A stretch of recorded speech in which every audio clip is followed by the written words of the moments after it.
How's it going? How's it going? Welcome back to Digs of the Day, episode 37. I'm your host DJ Tricks, and on this episode, we're going to be going through some hip hop records for the most part that I picked up the last 2 months. Got about 40 to share with you. Some of them are rare, some of them are just some throwbacks. A lot of them I got doubles and triples of. So we'll get right into it. The first one I found at the swap meet was this is LA Beats. This record was released, I believe, in 1984. Yeah, 84, I believe it was.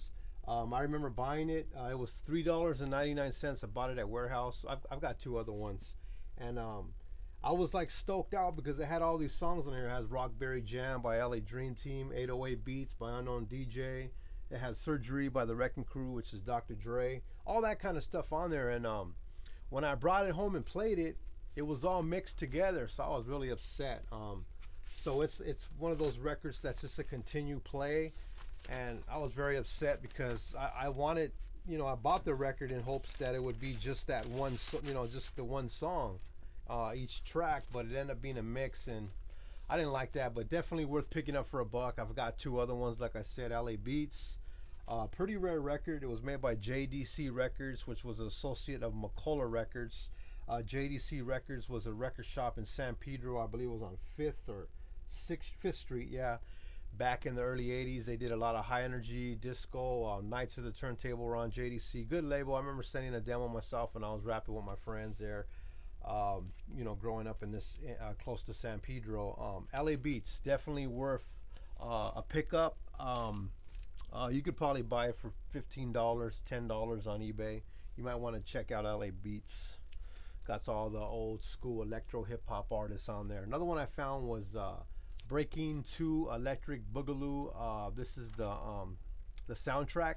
Good find, man. I think I paid $3 for it. I bought this one at a record shop in Torrance, record recycler. Didn't have this one. I've got 2 or 3 of the Part 1 movie, Breaking Part 1. You guys know that, Michael Chambers or Boogaloo Shrimp. Good movie. Kind of didn't really talk about how breaking or b-boying was in the 80s, but it was close enough. Ice-T came on that. I don't know if Ice-T comes in part 2, but he came in part 1 definitely. Big time pioneer of West Coast rap. Breaking 2, definitely a record worth picking up. If you ever see it, make sure you pick it up. I got it for a couple bucks, like I said. But I like collecting original soundtrack records. Got plenty of them. Hundreds of them, and it's just one of my other common interests that I got. People that are vinyl junkies, they like collecting soundtracks. Psycho, Halloween, The Thing, things like that. All the 8 Mile, I've got that. Crush Groove, all the hip hop movies, Breaking 1 and 2. Good find. Keep your eyes open for if you could ever find that one, you'd probably be lucky. Breaking 2 soundtrack. Another one I got for $1 was All City, The Actual. I don't know too much about this. I bought it to resell it. Looks like it's a hip hop group. It's on MCA Records. Don't know too much about it. All City, The Actual. I seen it on eBay going for a pretty penny, and then I looked again a few days later, and there was one for a couple bucks. So I don't know too much about it. All City, The Actual. This next record, wow, this is a good one here. This one was actually given to me by the guy that's on this record. It's Tony A, or High C and Tony A. Scandalous record. Has that song I'm Not Your Puppet on there. Leave My Crow Alone. Sitting in the Park. Good album, man. Tony A gave me this record. He actually blessed me with it. I seen this record going for, I think, $60 on eBay. So, good record, man. I know you could probably pick the CD up for less than $10, but if you ever find that digging, man, you're gonna be one lucky cat. High C and Tony A. This is their first album. Steve Yano actually put this out, and he actually just passed away. I actually have the obituary notes here for Steve Yano. He gave me that too. You can see it there. Steve Yano was basically the guy that founded NWA, that was doing the Rhodium mixtapes back in the 80s. If any of you guys know anything about the Rhodium, that's where NWA was actually discovered. Eazy-E, Tone Loc, along with Tony A, High C, Ronnie O and Joe Cooley were always there too. Just a big time hip hop ground, Gardena, California. Rhodium Swap. I'm giving you guys some history now, and I'm just glad he gave me this record. Wasn't really into it much when it came out because Tony A's Chicano Mexican, High C's black, and me, growing up working with hip hop artists myself, we were trying to be all pro either Mexican or pro black. So he was one of those guys that kind of had the interracial group, which is cool. Good idea, cool music. I actually came home and played it, never heard it before, and it was pretty cool, man. I think this record came out about 1991. So yeah, man, High C, Tony A, Scandalous. Actually, Tony A serving God now. He's a Christian now, born again Christian. So that's good news there. In case you guys are ever wondering what happened to Tony A, you could actually look him up. He's got a Facebook. Next one I found was Young MC, Bust a Move. Nothing special about that. It's got that sample on there by man, what, I want to say Jeff Beck, but it's not Jeff Beck. Gosh, man, it's slipping my mind right now. Bust a Move. Basically, the guys that produced this, Matt Dyke, Michael Ross, did some stuff on the Paul's Boutique album. I believe the Dust Brothers, right? They were the guys. The Dust Brothers produced the Paul's Boutique, Beastie Boys. If you guys know anything about that, and they also were working with Delicious Vinyl at the time. It's got that sample, Ball and Jack. That's it right there. Bust a Move. Look up Ball and Jack, and you'll find out the sample for Bust a Move. Another one I found was Bobby Jimmy and the Critters. You guys probably remember them. They made that song Roaches, Ugly Woman, or LA rappers, New York rappers. This is I Want to Have Your Baby, Sheeps, and Fresh Guys. Don't know nothing about it, but Bobby Jimmy. Funny rapper, kind of like a Weird Al Yankovic type rapper back in the day. So if you guys know who Bobby Jimmy and the Critter is, you might want to check out their stuff. YouTube them and you'll know. Pick this one up, J Dilla, D Donuts. I was kind of like a little bit upset with this album, to tell you the truth. I think I paid like $14 for it, and I don't know, man. I hear a lot of stuff about Jay Dilla, rest in peace. I know he passed on. He had some kind of illness and stuff. He's known as one of hip hop's best producers of all time. But this album really let me down. I listened to it about 2 times. I'll probably never play it again. I don't know. I just felt like, I don't know. I felt like, man, I might as well put a record out with my beats on it, man. I'm not trying to diss the dude. I know he's got good stuff, but this album, Donuts here, nah, man. I think I got. Stole Throne Records put that out. I got, man. I know Jay Dilla again. He's notorious, known for having ill beats, but this album was kind of whack, if you ask me. But anyway, moving on. And I don't mean that to be disrespectful to Jay Dilla. Obviously, I know he's one of hip hop's like best producers, but I mean I've heard his stuff on YouTube, and I bought that record to get inspired, encouraged, and things like that. And that record didn't do any of the sort for me, So I bought it to bite something. In other words, to try to bite his style, but I can't bite nothing off of that. Another one I found was Rappin' Rodney. This is kind of Rodney Dangerfield. It's kind of a funny record. I was there at the mall, I think Book Off, and I pulled this record out, and some white guy was like, "Man, you got the best record out there. You want to give me? I'll buy it off you." I was like, "Nah, this one's going home with me." Rapping Rodney, don't know much about it. It's kind of a goofy record, but it is what it is. Add that to my collection. Another one I found was M Boogie, The Beatdown. Just talking about Jay Dilla. Now this record right here, M Boogie, The Beatdown, this actually encouraged me. That record right here, and I think I got this for $3 at Book Off, and this is like a breakbeat record itself. This record actually, look it up, YouTube it. This one actually was pretty tight. I was actually impressed with this record right here, M Boogie, The Beatdown. Another one I found was Warren G, I Shot the Sheriff. I basically bought this to resell it. Can't stand looking at it. No disrespect to Warren G. I loved his first album, but after that, Another one I found was Z-Rock Records. You guys may know this stuff, Scratch Party. This is Scratch Party 2. I actually got a couple of these. I got all of them up there, but the Scratch Party compilations that came out in the 80s were bootleg records. Actually, these are one-sided records, and these are actually, I believe, the first one-sided record there. First records were a record was made with they made a record off a record. Like this, basically, in other words, these records are just comprised of all other records. It's just like a mix of songs like Michael Jackson and Cyndi Lauper and African Mabata, So Sonic Force, stuff like that. Rockwell, I always feel somebody's watching me. Freakazoid, stuff like that. That's what's on these records, and it's all mixed together. But when these came out, man, people were going crazy for Scratch Party 1 and 2 and 3. People were, booming with their boom boxes. They had the cassette tapes, and they would break dance to these things. And I remember getting them, and I was like, dude, this is. I actually have something that means something. Finally, a record that means something. And I bought this again for $1. I got 3 or 4 other ones in there. The prime cut ones too. You guys might know those. But anyway, Scratch Party 2, look them up. They're very rare. If you find them, you might get struck by lightning. But Scratch Party 2.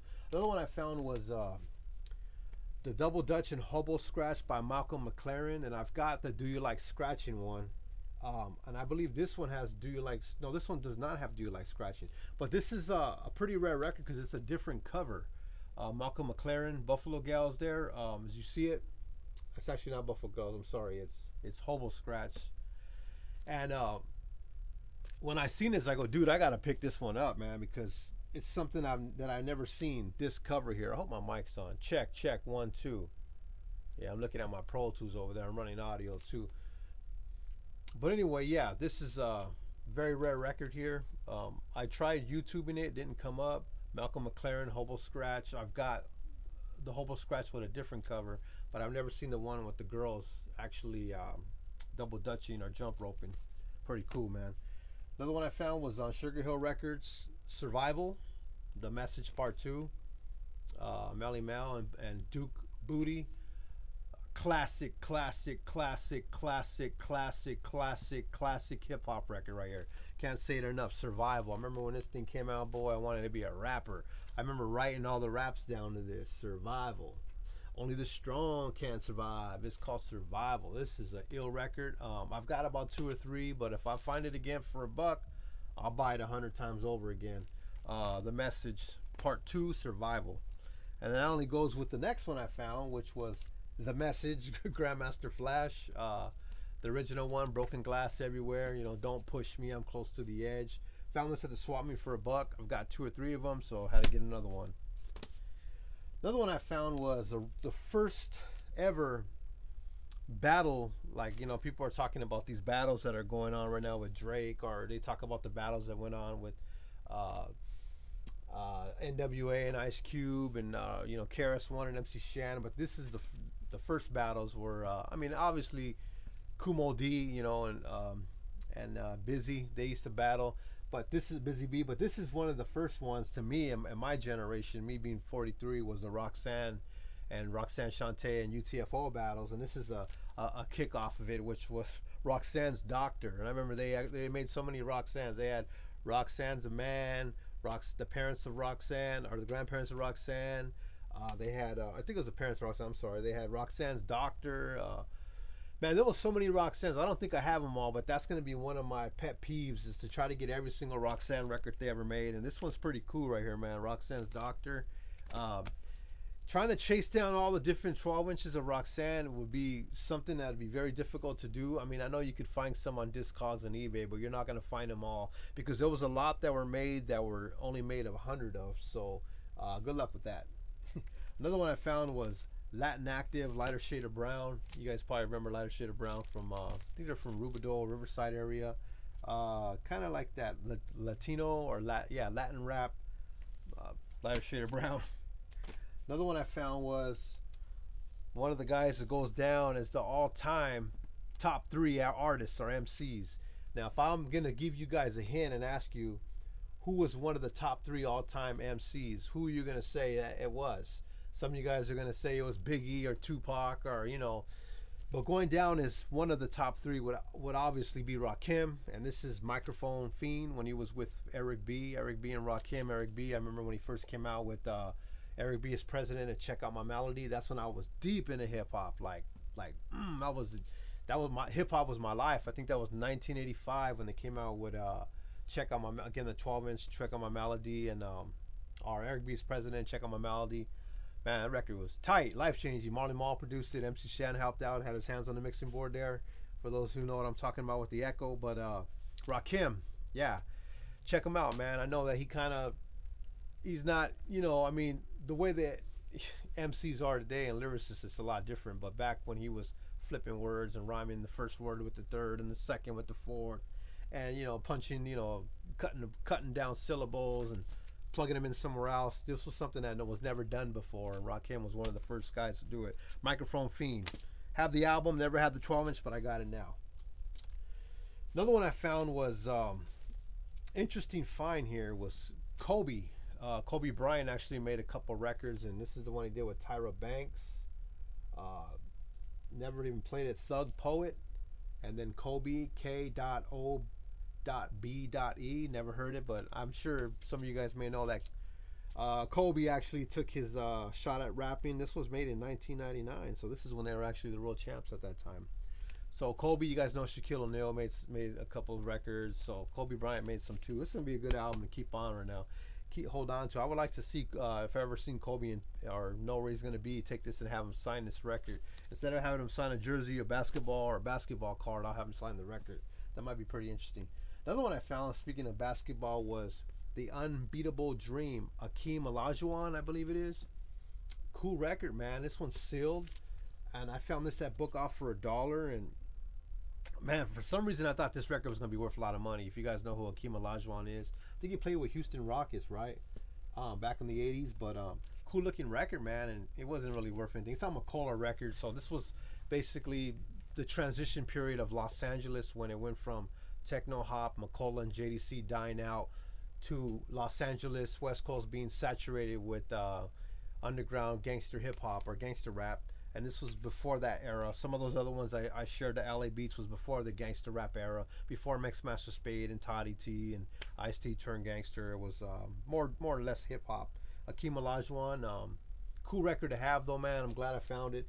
It says proceeds went to the Lupus Foundation here. That's interesting. Lupus is disease. Some of you guys may have heard of it, but it says that he was donating some of that money to that. So it's a good record right there to actually find. Whoa, man, the next one is probably one of the most, man, this is a good record right here.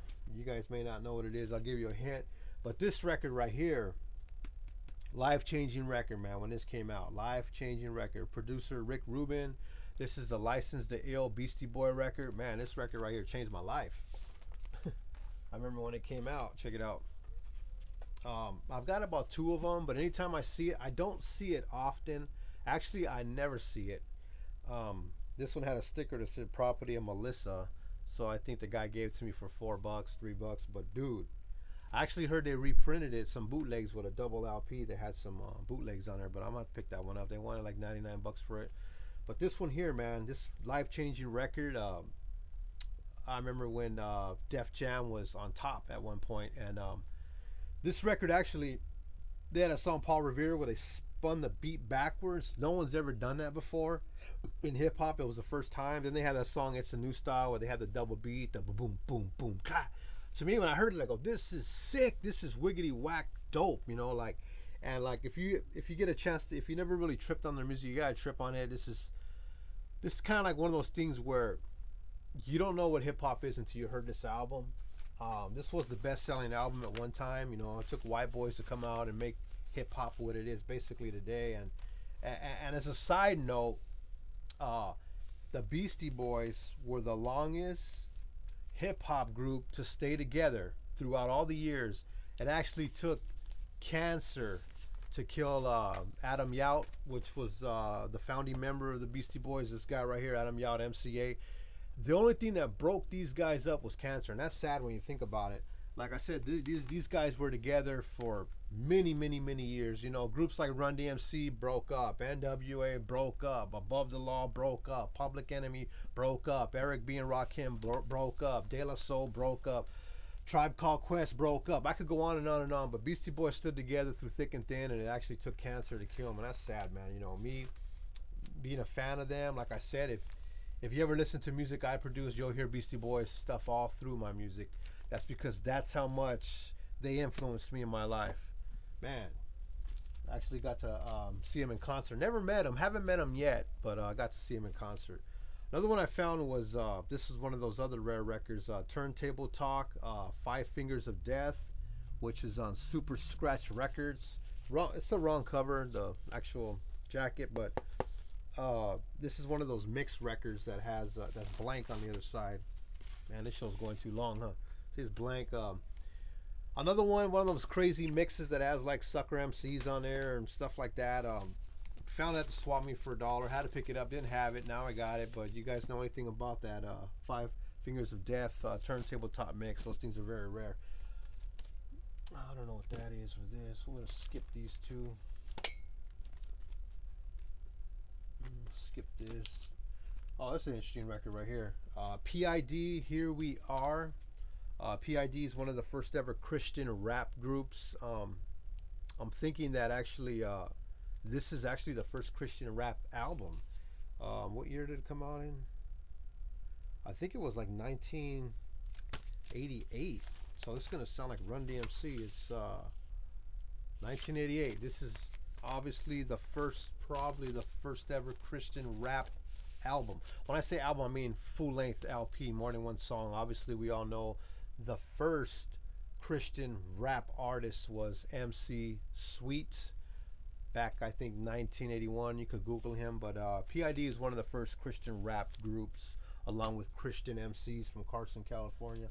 Another one I found was the President's Rap, Rich Little. I've had this record, man, and it's a cool record. It's President Rap. He's rapping to the Genius of Love Tom Tom beat. I had the record and I was doing something and it dropped it. And when it dropped, it fell on my tile in my house and it cracked. So I was really upset for a couple of years until I seen it again at the swap meet and I picked it up. So now I have it again. Again, Rich Little, President's Rap. Look it up. Good song.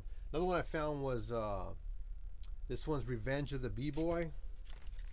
I think I paid $2 for this one. I think $1 actually. I got this on swap meet too. It's a double LP. I'm trying to see who it's by. I want to say, well, it doesn't say here, man. Well, anyway, Revenge of the B-Boy. Played it, didn't really do much. It's a DJ record for those who know. The next record is a very important record in hip hop. I paid $5.99 for it. I've got two of them, but this is actually Dr. Dre's first ever record, and it's called Surgery. At least I think it's the first ever. You could quote me on that. The Wrecking Crew. This record goes for like $30 on eBay, right? It's actually Clientele.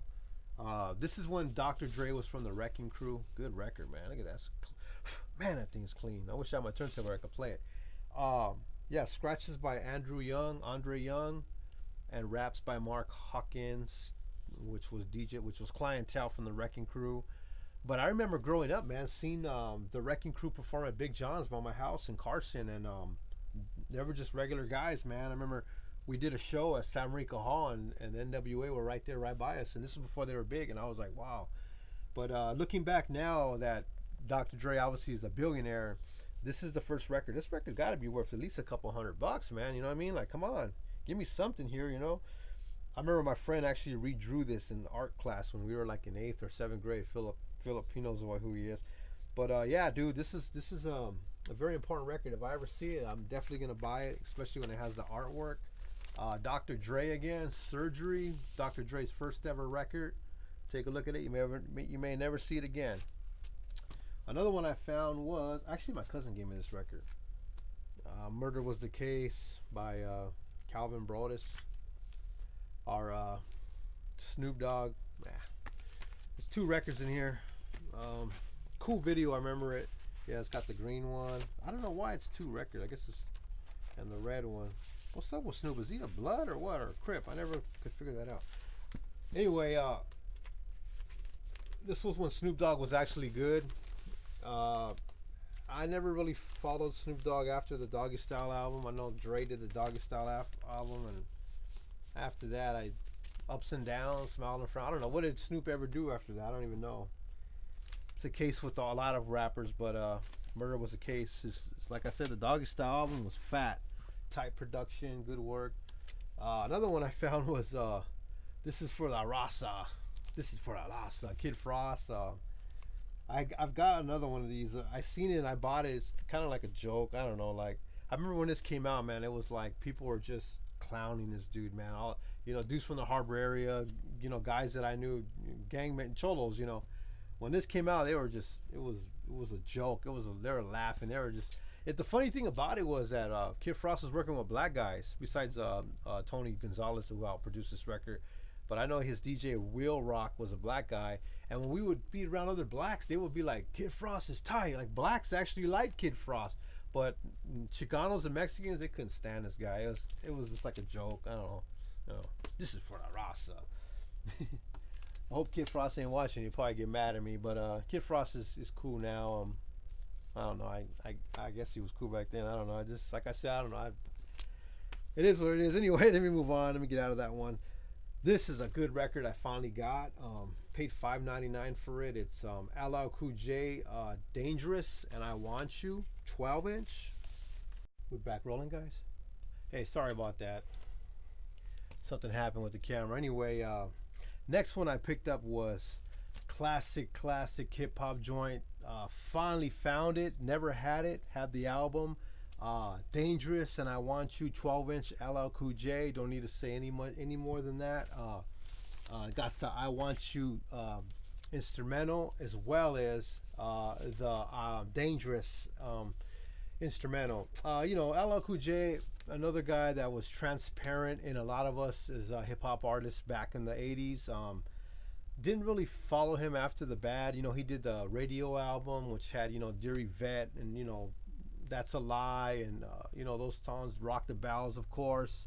Then the Bad album that had Go Cut Creator, I Need Love, I'm Bad, Get Down, stuff like that, the doo-wop. After that, I really didn't follow LL Cool J. I don't know, what did he do after that? I mean, he battled Cannabis. I mean, Can I Bust or whatever. Anyway, this is the original Def Jam label, the brown color. Man, I remember I actually bought LL Cool J's first record, which was I Need a Beat. Ad Rock was the one that did the drum programming. I let my friend use it, and the record got a bunch of, he didn't have the right turntable. He was scratching on it. Still got the record, and he beat the crap out of that site. Cut Father, you know who you are. You're the one that did it. Cut Father's an MC and a DJ. Lives up, I think, in Seattle now. But he's the one that ruined my record. But anyway, I bought it again. And inscribed in the record was some crazy writing, man. If you have I Need a Beat by LL Cool J, go get the record, and you'll see some words inscribed in the record. It's pretty crazy, man. Tripped me out. But LL Cool J, man, another guy again that's just been instrumental, and again in my early days of hip hop. Didn't follow him too much again after the Bad album. I mean, what did he do? Brenda's Got a Big Old Butt or something like that after that. But this one right here, glad I finally found it. Another one I found was Big Daddy Kane, Cause I Can Do It Right. Somebody told me that Big Daddy Kane has some 12-inch singles that came out in the 80s that were worth like a couple $100. I don't know if it's Ain't No Half Steppin' or what. I don't have it. I look for the ones they were saying in my collection. Maybe I have it. It's mixed up somewhere. But anytime I see a Big Daddy Kane record now, I'm picking it up. Obviously on Cold Chillin' Records, Big Daddy Kane. You already know what it is. Another one is one of those ones I was talking about. Prime Cut Records, Prime Cuts, DJ record. I think it has like mixes of Sucker MCs on there, or I don't even remember. Found this one at the swap meet. It's blank on this side, which is very interesting. And last but not least, I'm gonna go ahead and skip these ones. What do we got here? I'll skip those. Maybe I'll do them. We'll see. Scratch Party 1 on Z-Rock Records. Another classic one. I was talking about the Scratch Parties as being one of the first records that was made of just, other records. DJ battle record. Breakdancers loved them. I'll go ahead and share these ones. It's this Willis Drummond, Making Music with Your Mom, and it's a stick up. I don't know what it is, if it's even hip hop. It looked hip hop. I bought it for $1. If you know what it is, let us know. I don't know what this is. Motion Lab. I don't know what that is either. Lastly, another record that was on Macola. Sex Appeal by Giorgio Alentini. Don't know too much about it. Yeah, but that's what shows like this are about, is even me discovering music that I never knew existed, and learning. I learned a lot from guys like Heck Dulo, Hector, I think his name is. You guys may have known him. Needle Dropping Show, Scratch TV, I think it is, Scratch Magazine. You know, Crate Diggers, Fuse TV. I learned from Grown Man Record Night, Vinyl Hall shows. My show again is youtube.com / Digs of the Day, I think it is, or / Saving Soul. But you know, most importantly, man, we grow. And this is how we grow, because I learned, you know, what to look out for because of watching other guys and girls out there who share their collections, man. And that's why I do this, man. I do this because I love to do it, and it's fun, and it is time consuming. But at the end of the day, man, I get joy out of this, man, and I'm thankful that I have these abilities and this gift to know what to look out for. And I appreciate you guys watching, man. DJ Tricks, Los Angeles, California, Digs of the Day, episode 37. See you on the next one.